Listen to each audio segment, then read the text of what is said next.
Let's have a continuation. So kanina, so we have 4x raised to the power of 2, y raised to the power of 0 na kasi negative 3 plus 3. Again, negative 3 plus 3.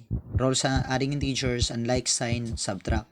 So 3 minus 3, 0. So again, wala yung sign. So we have now 4x raised to the power of 2, y raised to the power of 0. Again, kanina sa roll, basta raised to the power of 0, ang kapalit niyan is 4x raised to the power of 2 tsaka open parenthesis 1, kumbaga times. So final answer 1, naging numerical coefficient na to. Again itong 1 na to galing yan sa y raised to the power of 0. So any number that is raised to na exponent 0 is equal to 1.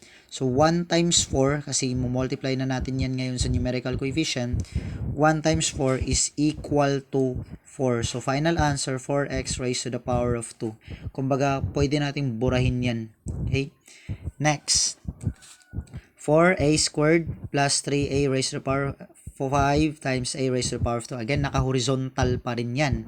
So, times ang numerical coefficient, i-add ang exponent. O nasa taas sa numerical coefficient, 4 times 3 is equal to 12.